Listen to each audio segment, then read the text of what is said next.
This is a car that had won awards before it had even moved. 12 months ago, it was announced Cabriolet of the Year at the Geneva Motor Show. That's like giving Nicole Kidman the Oscar for Best Actress based on her passport photograph. But then again, that's understandable, because when it comes to posy open-top two-seaters, well, I'll tell you what, the Italians have a good word for it, bellezza, which roughly translated means you would. It's the Alfa Romeo Spider, essentially a cabriolet version of the Brera Coupe, with a few key alterations.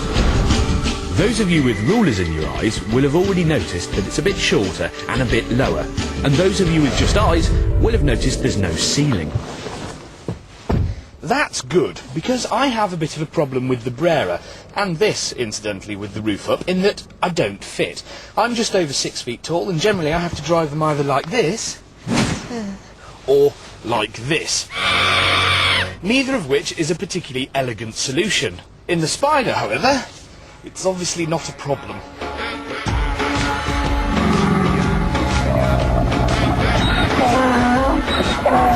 If you speak to people down the pub, or even here in Morocco, they'll tell you about Alfa's terrible old reputation. In particular, that habit of rusting so quickly, the cars were actually classed as water-soluble. Alfa Seltzer, if you will. But we're heading for the Sahara, where it hasn't rained for ages, so I think we're safe. The pub bores will also tell you that Alfas are terribly, terribly unreliable. But I've never understood that. It's like saying you're not going to date Nicole Kidman, Oscar winner, because she's not very punctual. I mean, come on, live dangerously. Mind you, we are heading towards the Sahara Desert, where a breakdown would be, sweaty.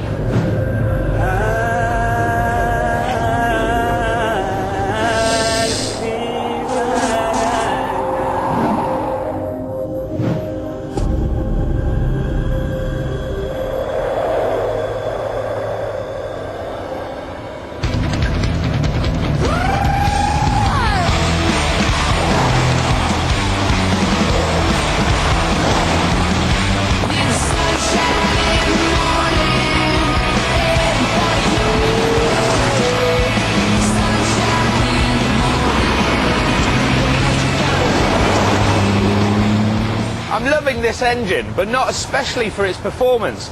It's a 3.2 litre V6 with 260 brake horsepower, which means it punts the Spider to 150 miles an hour and gets to 62 in 7 seconds. Thing is, that's over a second slower than an Audi TT drop top. But it does sound husky and sexy and gives this car a real definite character. At just over £31,000, this isn't a cheap thrill. There's a 2.2 litre petrol version available that'll save you £5,000, but given that's only got 185 brake horsepower, I doubt it actually moves. One day soon, a 2.4 diesel will join the range, although whether you can bring yourself to drive a beautiful roadster that clacks and clatters like a tractor is a different matter. See, if you chop the top off the car, it's the old problem. You lose all torsional rigidity and they start flopping around like seals on heat. Alfa reckon that they've made this Spider 25% stiffer than the car that went before it. All I need now is some bends. They look nice.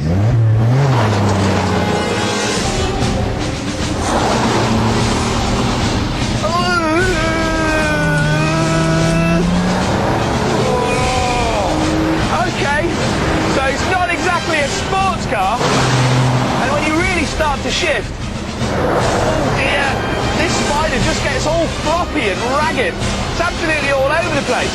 Whoa! Thing is, it's got really good bits. The steering's nice and quick. It's very fast at 2.25 turns off the lock. But unfortunately, a sharp turning like that accentuates the fact that the car rolls a lot, so it feels like it's diving into all the corners. The V6 is badged Q4, signifying four-wheel drive, but it's really there as a way of controlling the power and doesn't really make this into a fun car to chuck about. No wonder it's got ASR and BTS and DSG and all the rest of the kind of electronics, because it bloody needs them.